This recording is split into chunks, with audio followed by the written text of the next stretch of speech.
जो हमारा ये इलेक्शन का जो सिलसिला था वो अभी जो जीते हुए हैं या जो दूसरे उनके लिए थम गया है, लेकिन हमारे लिए वो इलेक्शन का जो प्रोसेस है आज भी मेरे दिल में उसी तरह स्ट्राइक कर रहा है।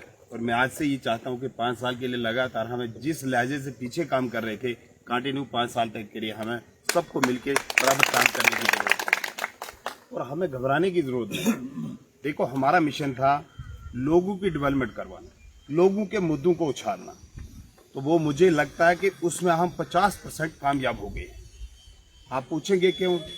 सबसे पहले जब मास्टर गौरीशंकर जी निकले थे मैदान में तो इन्होंने मुद्दे तय करे और बाद में उन्हीं मुद्दों पे हमारी अपोजिशन पार्टियां भी उसी पे काम करती रही और आज वही मुद्दे उनकी असेंबली में भी गूंजेंगे। लेकिन वो सबसे बड़ा उसका क्रेडिट जो है वो मास्टर गौरीशंकर जी को जाता है, जिन्होंने सबसे पहले लोगों की आवाज बन के उठे और मुद्दे उठाए। और वो मुद्दे देखना, जैसे असेंबलियां चलना शुरू हो जाएंगी तो देखना यही मुद्दे कहाँ उठेंगे असेंबली। ये डायरेक्ट नहीं पहुंच पाए, लेकिन इनडायरेक्ट तरीके से कहीं ना कहीं इनकी आवाज जो वो आप लोगों की आवाज जो असेंबली तक पहुंच जाएगी। हमें इससे बड़ी और वो नहीं।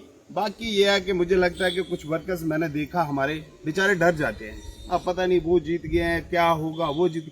मैं ये कहता हूँ आप डट के अपोजिशन करो, सबसे पहले काम ही आप लोगों के होंगे। लेकिन जिस दिन आपने हथियार छोड़ दिए, उनके वर्कर्स या किसी उसके अंडर प्रेशर में आ गए, तो फिर आपका कोई काम नहीं होगा। अब डट के मुकाबला करो, हर काम में मुकाबला करो। और मैं ये गारंटी देता हूँ जीते हुए नेता भी आपके पास आएंगे, आपसे ही पूछेंगे, उनके वर्कर से कम पूछेंगे, आपसे ज्यादा पूछेंगे, बताइए इलाके की प्रॉब्लम्स क्या है। मुझे कहता है आपको डट के मुकाबला करिए। अगर आप चुप रहेंगे तो कोई नहीं पूछेगा।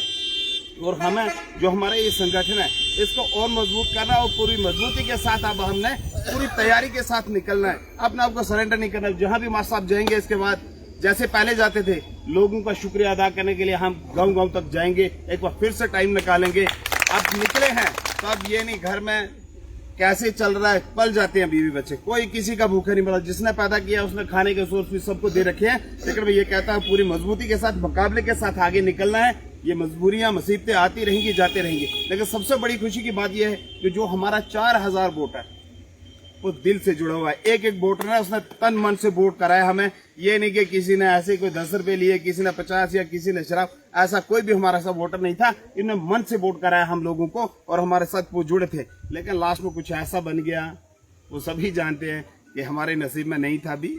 लेकिन हमारी जो दौड़ थी, जो हमारी सोच थी कि असेंबली तक ये हमारी बातें पहुंचे, चेयर में बैठ के नहीं पहुंचा पाए, लेकिन डायरेक्ट तरीके से उन बातों को असेंबली तक पहुंचा दिया। और अब आपको एक होने की और जरूरत है, मजबूती से 5 साल तक और पकड़ करो। 5 साल के बाद आप फिर से मास्टर गौरीशंकर को आप उस चेयर पे देखेंगे और असेंबली मैनी को देखेंगे आप। धन्यवाद।